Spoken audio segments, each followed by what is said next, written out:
Hi, this is Park Sam. Welcome to this live Living and Working Abroad show. Um,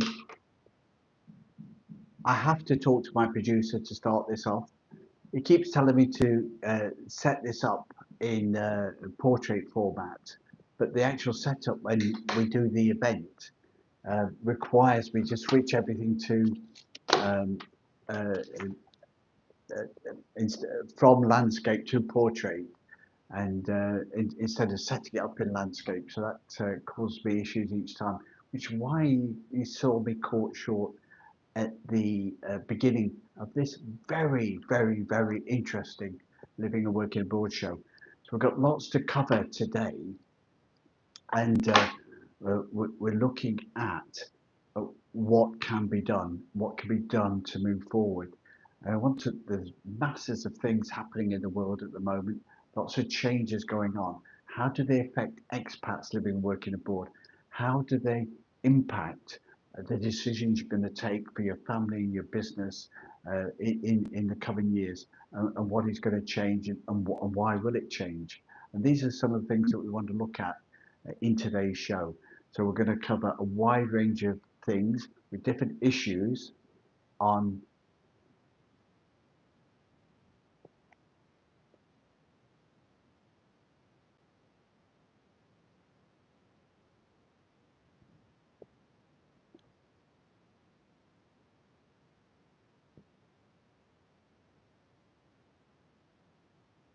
uh,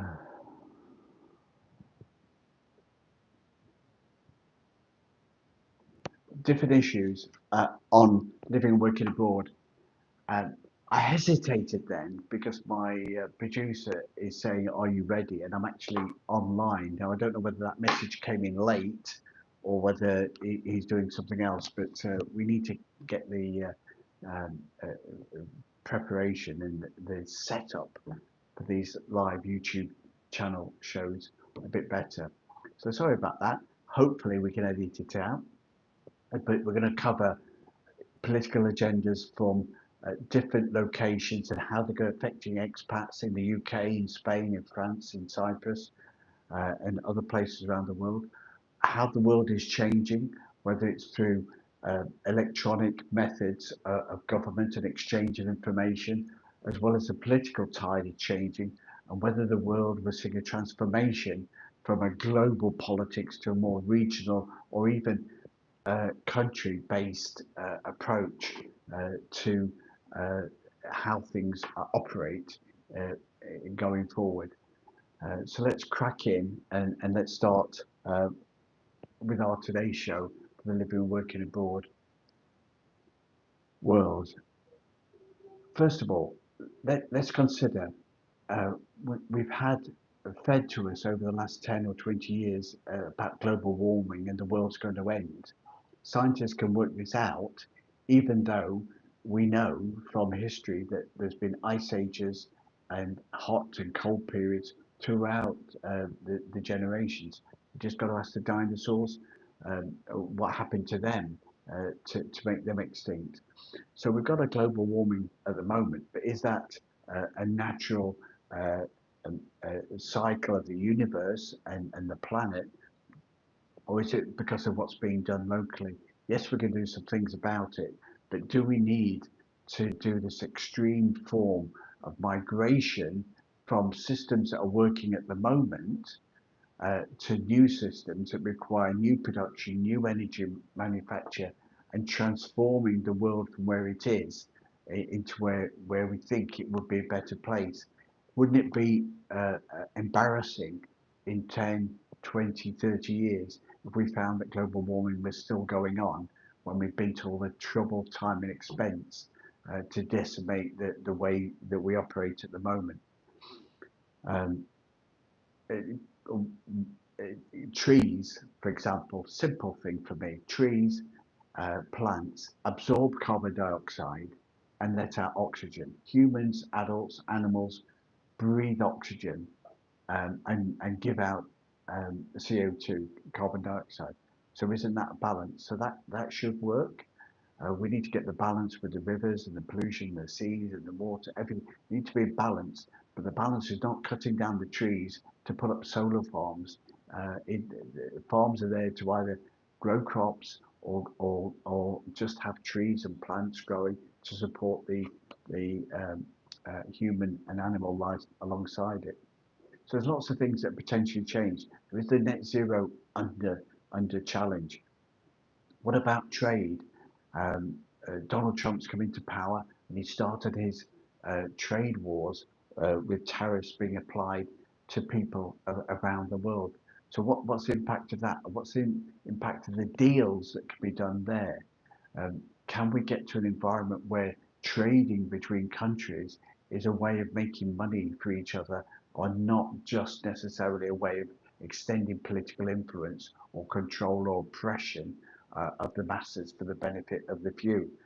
Um, will Donald Trump's his objective is to make America great again as a country? That doesn't mean he's an isolationist. What it means is he wants everything to be fair and reliable and honest for people around them. Um, and that could have a big impact on defence. So post Second World War, 70 years ago, we got the NATO agreement to defend Europe and America and the regions. But what about South America? What about Africa? What about the Middle East? What about Asia? All these big places, nobody can manage that whole thing. So what can we do to bring that into more of a balance? Surely means that Europe needs to step up and think to stop thinking we need to regulate and actually start actually acting as a regional government, or to not act as a regional government and let the individual countries take their place. And then maybe temper or adjust the position of Russia and China. They don't need to conquer the world. They don't need to dictate the world to thrive for themselves as a country and an economy around the world. We've also got the other awkward thing is that we see in India, um, rapidly growing, developing, maturing economy that it's going to become a world power. But do they want to project religion and religious extremism on the world? Surely this has to stop, and the countries that want to promote that religious extremism need to be managed for the benefit of everybody on the planet Earth. Um, so maybe we'll see a move towards more regional, more state powers, and less of this global, let's get everything done through the United Nations, through the World Health Organization, through the EU or the UN. Um, and maybe that's the way forward that we can see going, coming and going forward. So you can contact us at proactpartnership.com if you want to discuss any of the issues depicting where you are.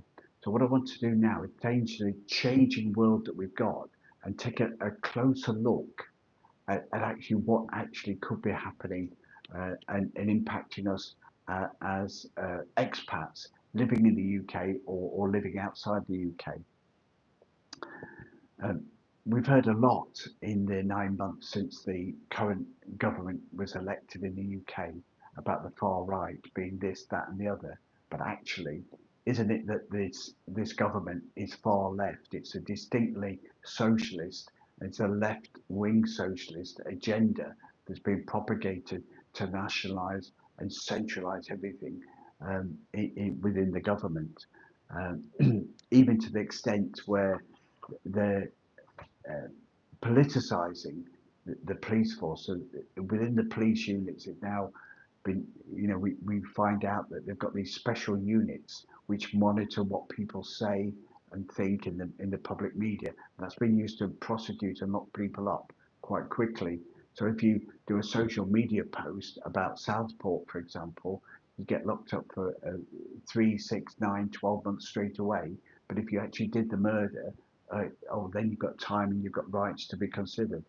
Um, free a free democracy, freedom of speech is being regulated by the people who've got the autocratic control to dictate what you're saying. Now, that happened in Stalinist Russia where you went to the gulag if you disagreed with them. So is that what we want? What we do know is that Stalin's version of collective agriculture, where everybody was sent into the country onto farms, didn't work. It meant people died. It meant people were not poor and not wealthy. Russia is a wealthy country now, and allows people to prosper. But to prosper in the world, we need to trade between each other. And maybe that's the way forward for governments. Britain has been outside the UK, so the UK government has been outside Brexit now for over 5 years. In fact, it's nearly 10 years since the British voted to be outside the EU. And what has the EU ever done? It continues to regulate and regulate and regulate. But what's it done for defence? What's it done for trade? And the taxes, VAT, for example, it is purely a sales tax created by the EU to generate revenue and to finance the EU project. Now, yes, it puts a lot of money into developing poor regions of the EU, um, but it's an extra layer of tax and government that maybe you don't need. When we look at what's happening in America, they're going the opposite way. So, for example, we've seen that Donald Trump has offered all government employees the chance to take redundancy, 9 months' pay with no obligation to work, to cut back on the manpower in the civil service. When you look at what's happening in the UK, it's the opposite. They're trying to take businesses back into public ownership, trying to do the public ownership to generate the work. And will that work? Or do you need individual states to be more dynamic and more progressive in terms of their trading? What we have to remember is that Keir Starmer was a staunch Remainer. Most of his cabinet were staunch Remainers in the EU. This is why the famous Red Walls in the UK went against Labour, because they didn't want to be in the EU. They wanted Britain to be a strong, independent trading economy. And actually, what we found um, since Brexit is that the whole um, uh, the Westminster political elite was against this. Now, whether that's the civil service, whether it's the Sue Gray, whether it's the Labour Party or the Conservatives, it doesn't matter. All the governments for the last 10 years in the UK have been against free market enterprise trade in Britain. That's not necessarily how the world sees us. Some of the biggest companies in China are trying to get a stock market listing in the UK. The UK could be a vital hub of world trade if it was given the freedom to do that, not to do what the last government did, was to hike corporation tax to 25%. What is the meaning of that? If you want to foster free enterprise, you want them to spend money. Why are you taxing corporations at 25% instead of the previous 19%, which is applied for over 10 years? Um, but so is the issue with the UK the establishment? Is the establishment what Donald Trump is trying to rid the UK of? This is what we should see and find a way forward. But we see with the police that they have this way of managing what you're thinking and what you're saying, and the political, the media output is very much controlled and released by press officers that control what they want you to think and what they want to say. So that um, independence of thought, that independence of uh, choices for your family and your business is something that we need to consider quite radically going forward. Uh, think a bit more about it, about nepotism, what have you. The last government got themselves kicked out primarily through a Sue Gray investigation as a civil servant, independent, and then it turns out that she's, a part of Keir Starmer's inner group. And now we've got the Attorney General, the leading lawyer in the UK, is an old buddy of Keir Starmer and his human rights agenda. to protect the people that he feels are worthy of protecting. Are those ideals, old ideals, not against persecution of individuals, but the old ideals that have been built up, and the European Court of Human Rights are protecting, and they're stopping the UK being a dynamic country for individuals to live the world that they want to live in, and to have the freedom of speech. ProEx Cyprus office is in Paphos, Cyprus. St. Paul was struck down on his road to Damascus, but on his way to convert the Roman emperor to Christianity in the first century AD, he stopped off in Paphos and went to the Roman Forum to try and convert the people there to Christianity. And what the local Romans did at the time was they flogged him on St. Paul's Pillar. So that church and that monument is still there today. Um, it doesn't mean that you're wrong because somebody else doesn't agree with you. But if you're in a powerful elite, as the Romans were at that time, they can say that no, you cannot have your own speech. The forums were an important place for people to go and say what they wanted, but they chose with this new idea of Christianity or freedom or something different to persecute St. Paul's and whip him. They didn't kill him. He got to Rome and he completed his message. So we need to consider that. Um, for more information and guidance on living and working abroad, you can contact us at proactpartnership.com, and we're here to help you and guide you with advice, reports, and tax returns and registration and residency visas. What I want to do now is go a bit forward and look at some of the tax changes that are going on at the moment, and how that might affect people in business. So it's very much been publicised quite widely over the last few months how the Halloween budget of the UK government is anti-growth. It's costing more to employ people, to pay more corporation tax and more regulation, with the threat of more to come in terms of nationalisation and government intervention. What else can be done to move away from that? The great danger that the UK could actually be entering into recession.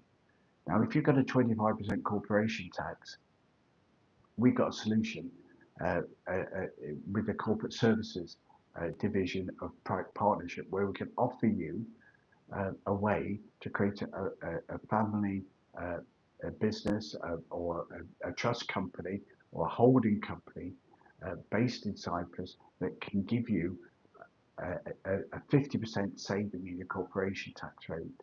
So instead of paying 25%, you could be paying 12.5%. So it's big tax savings to operate your family business or a holding company from Cyprus to make a lot of money. And later in today's show, I'm going to tell you a bit about how Roman Abramovich used that to pay zero tax on his billions legally. Um, but consider some of the other issues around the EU. Let's have a look now at some of the negatives that are coming up, and what the potential is for the UK.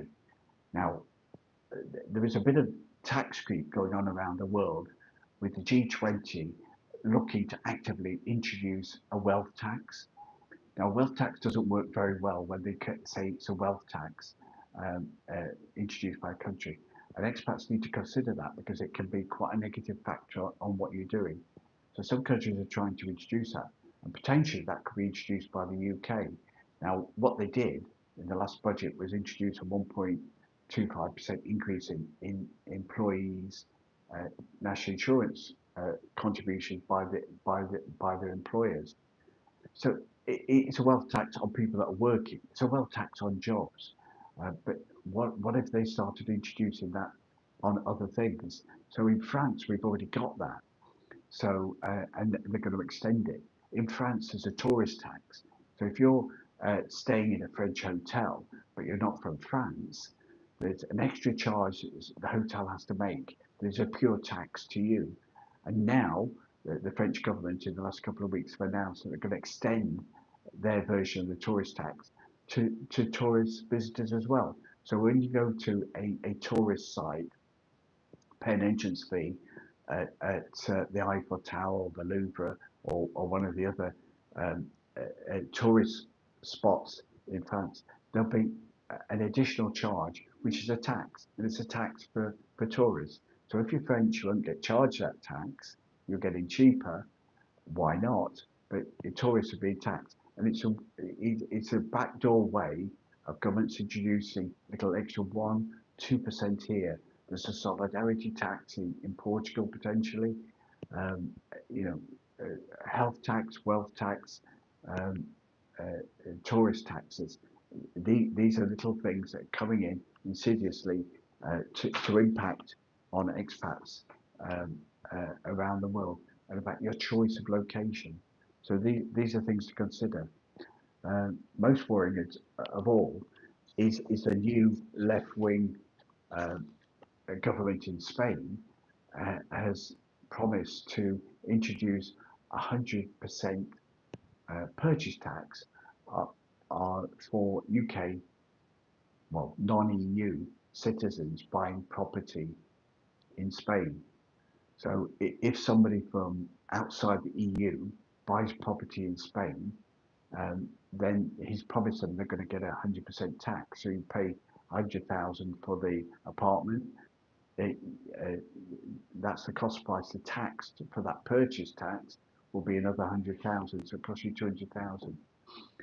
Will that stop non-EU citizens buying property in Spain? Absolutely. Will it stop EU citizens buying property in Spain? No, because in the EU, you cannot discriminate against an EU citizen. Everybody's supposed to be the same. So it doesn't matter whether you're Spanish or you're from the EU, you get the same rights.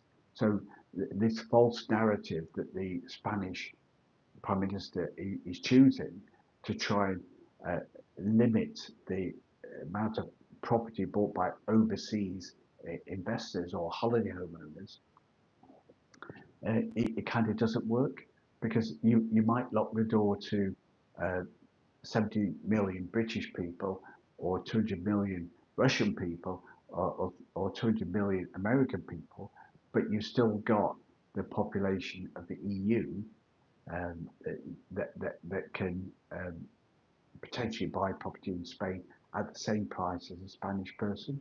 Now, the only way that Spain can get their independence to control their borders, control their property, and make it primarily available for Spanish people is to leave the EU or to change the EU rules.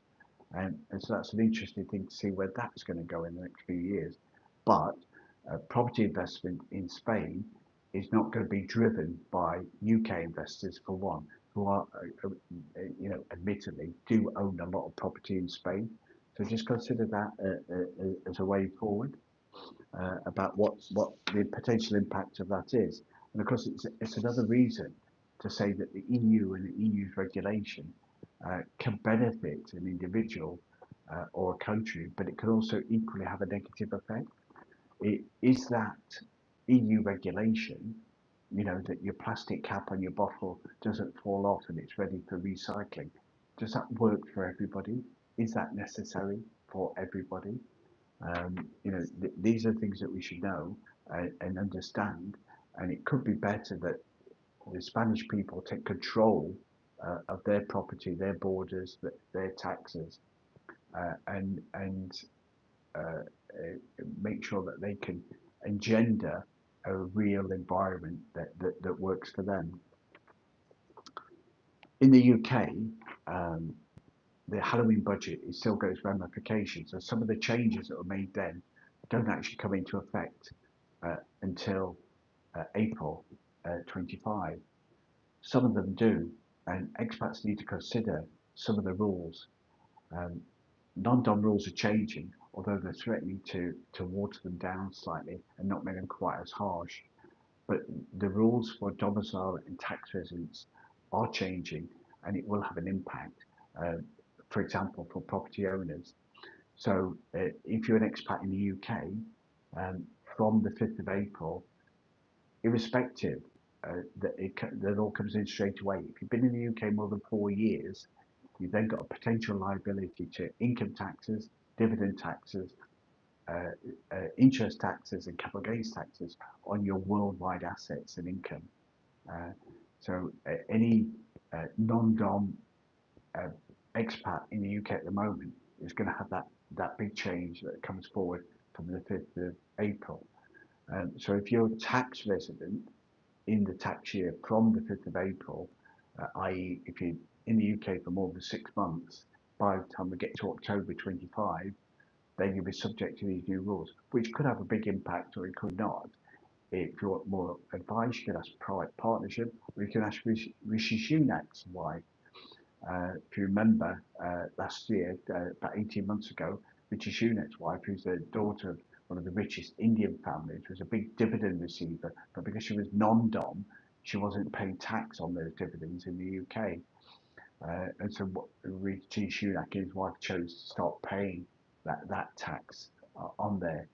These new rules enforce that rule for any UK tax resident who is domiciled, who's living in the UK. The non-dom rules that they live under at the moment will change going forward.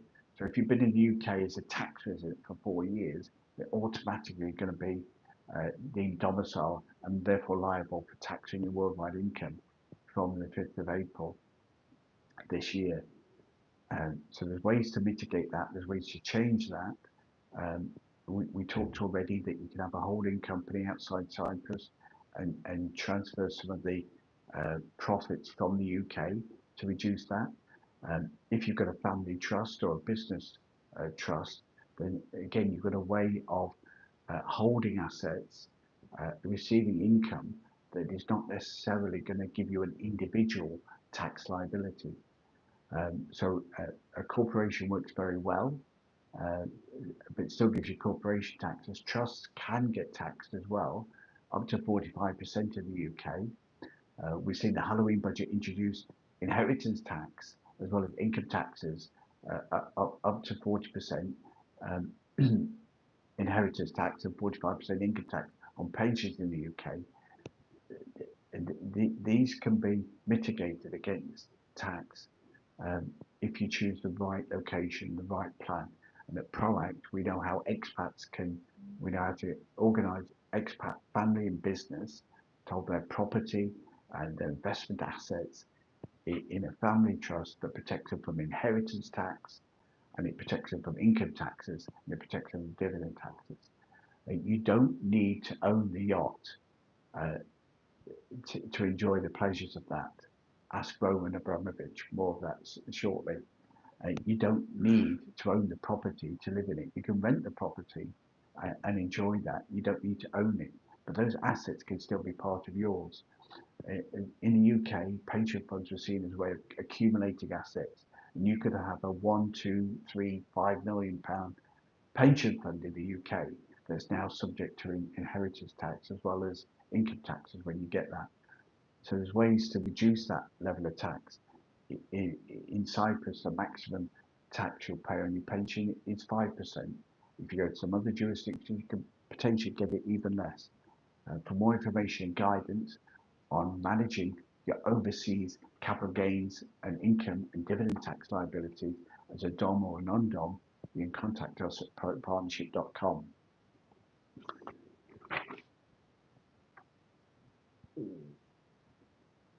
In the last week, there's been a new flurry in the newspapers about Roman Abramovich. Um, he got sanctioned because of his Russian connections and deemed to be an oligarch connected to Putin.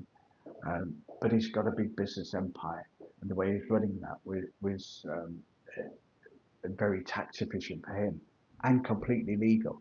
Nothing illegal about what he did. It's just that because he's Russian and he was a sanctioned individual, and so his holdings within a Cyprus business and family trust were seized about 18 months ago, and that information leaked onto the interweb. Now, this is all part of the Thought Police investigating these things and hacking in. So you can be a legal hacker or an illegal hacker, but whatever way, the information's out in the public domain. And what's just been released in the last week is the UK reporting what the liabilities were. So essentially, um, when he's got some of the biggest yachts in the world, worth 150 million pounds, four, five, six of those, all owned through a Cyprus trust and not paying any tax. But when you own something, you can pay VAT on it because you own the ship, you own the boat. Um, you can pay sales taxes and the like. But if you're leasing it, then you can avoid that VAT liability. Um, there's other things you can do as well to mitigate that and avoid paying tax. Um, Essentially, what the claim was in the media is that Roman Abramovich was um, renting out his yacht and in effect not paying tax because he was renting it out to companies which were shell companies uh, in 0% tax havens. Um, but as it turns out, because of exchange of information, they now know that he was the ultimate beneficial owner of those discrete offshore companies. The exchange of information um, uh, of who the shareholders are, who the ultimate beneficial owners are. So if a company is owned by another company, a holding company, or by a trust, who are the beneficial owners of that trust, of that holding company? And that has enabled the government to exchange information to identify that he was running a scheme where his all the companies that he was owning and controlling were managing the money to take the profit away from Cyprus, Russia, UK, and put it into his own personal wealth at the end of the day. Now, what he was doing was actually legal. It's not illegal. The point being is that um, the illegal bit was that he was trading among himself rather than trading between two independent people. Um, there's transfer pricing rules that once you get over a certain threshold, 5 million in the UK, 1 million in Cyprus, you have to keep uh, trans, transfer records of related business transfers between companies. Because he didn't do that, he wasn't revealing that he was a beneficial owner between of all the different companies that were trading with each other. And the UK potentially feel that they could claim a bit of extra tax from him for all those years, which would help uh, the UK budget quite a lot. And maybe that's why that's just come out in the media at the moment to be released. So in summary, Cyprus is a great place for holding a family business or family property trust. We can hold property, business, shares, and investments legally with little or no tax. Cyprus doesn't necessarily apply a tax to your family trust, to your business trust. You can do that legally as long as you're not insider dealing and transfer dealing within yourself.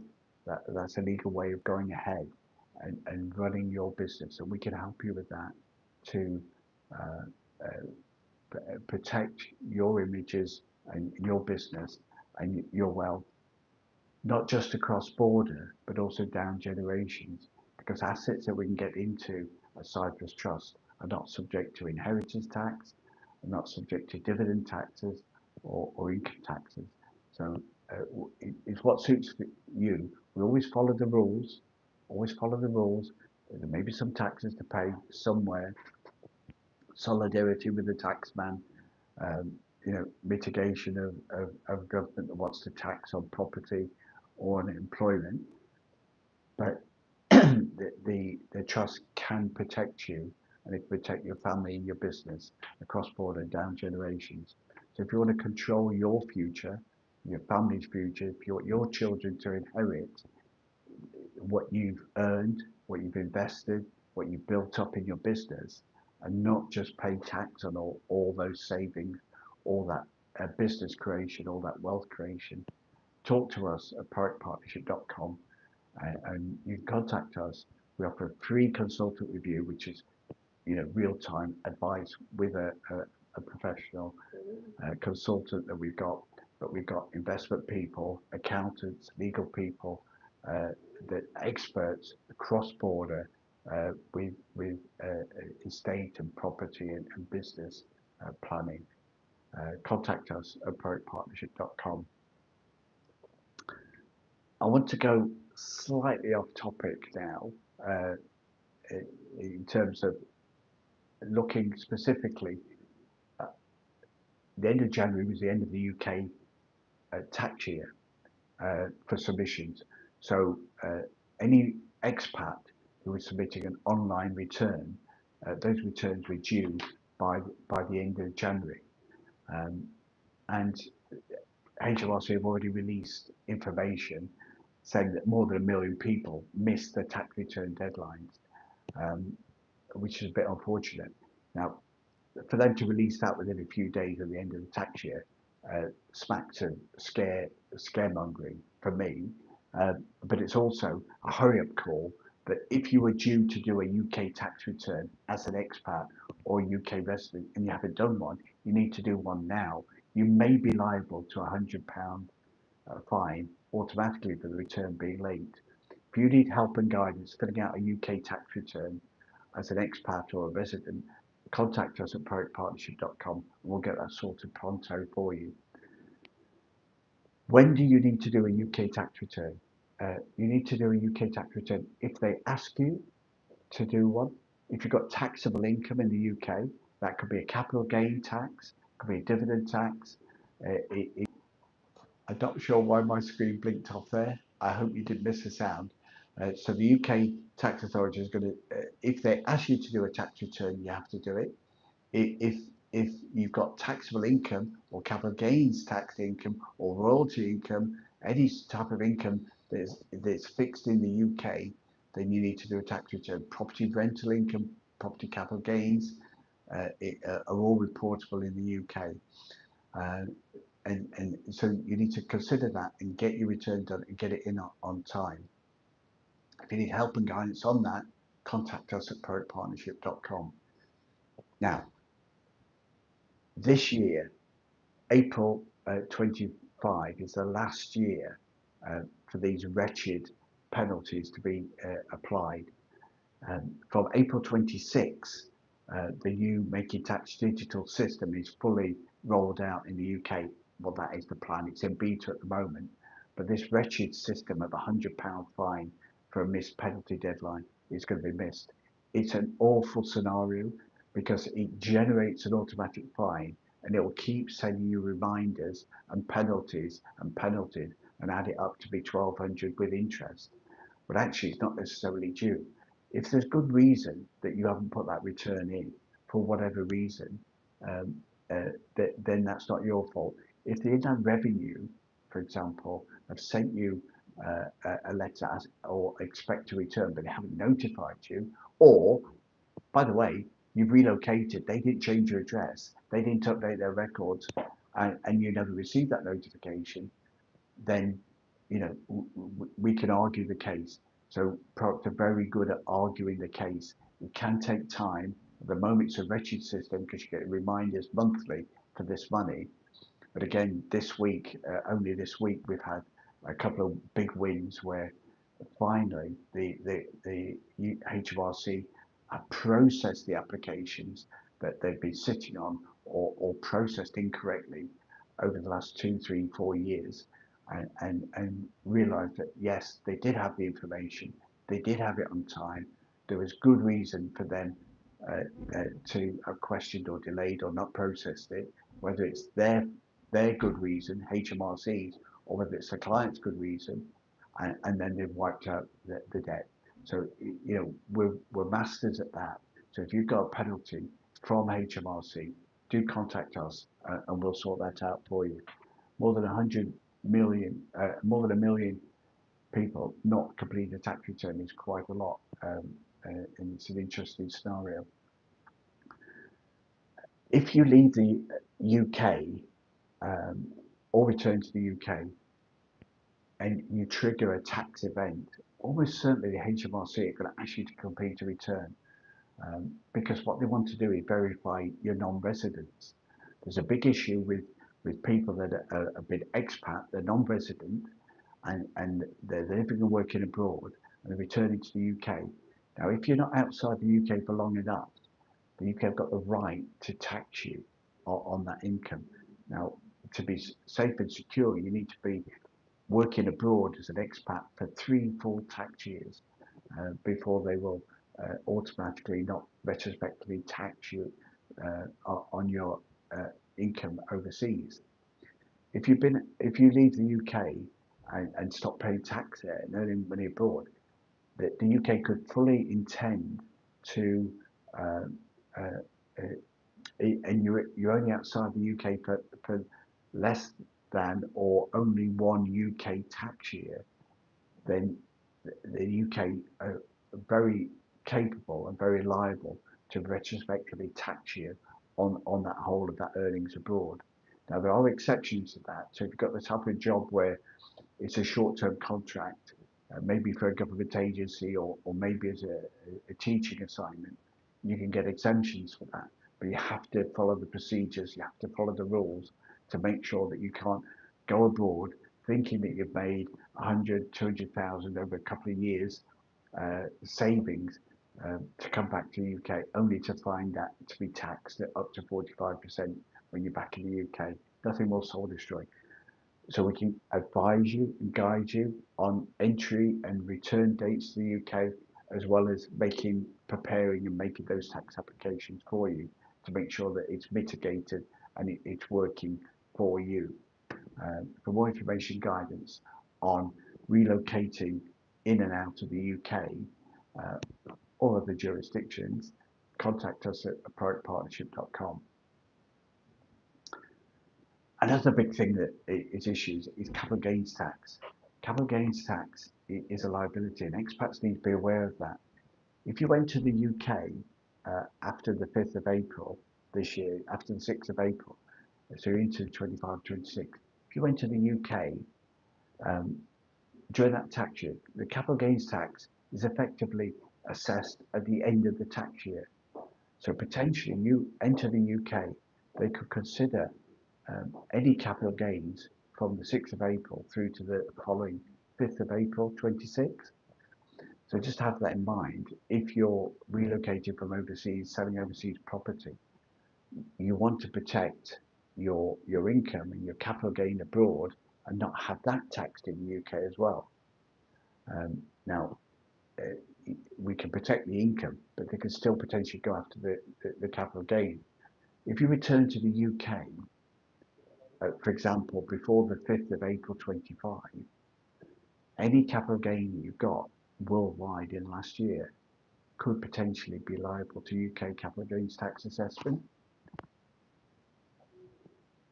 Capital gains tax is assessed on all capital gains during the year. If you're a UK tax resident at the end of the year, they can potentially capital gains tax you for the whole of that year. So it's something to prepare and be careful about, that you're not given a retrospective capital gains tax assessment when you're back in the UK. For more information and guidance on capital gains on property, business and asset sales in the UK, contact us at proactpartnership.com. So we covered quite a lot today. We've looked at that the EU and the UK are introducing additional taxes for expats in Spain, property, French tourists, and UK uh, employment, as well as corporation tax increases. You can still enjoy and protect your family and your wealth. Um, as Roman Abramovich has shown, there's ways to enjoy your assets, uh, your yachts, your villas, your business, um, around a new property around the world without necessarily paying a capital gains tax or inheritance tax. We can do that legally. We don't need to break any rules on transfer pricing, uh, like it suggests that Mr. Abramovich did. But um, if you follow the rules, then you can mitigate and minimize the amount of tax you're going to pay in the very long term and in the short term. Proact, we offer an advice service so that you can prepare your relocation across the tax years. Uh, you need to consider as well what tax year affects you and how that is going to impact not just on your income for this year, but retrospectively for your period abroad. If your non-dom status is changing going into the new year, you need to consider how that's going to impact dividend and shares and investments around the world, as well as capital gains in the year ahead. But also in capital gains and the timing of those gains over the year ahead. So we can give you verbal advice or written reports on that to assess your situation, as well as helping you with residency visas and tax preparation and tax returns for those events. For more information guidance, you can always contact us at proactpartnership.com. Are there any questions? We love questions here. We don't always get them, and you can put them in the comments. And I should have said that at the beginning, but I didn't. But if you do leave us a question, we will answer that in real time.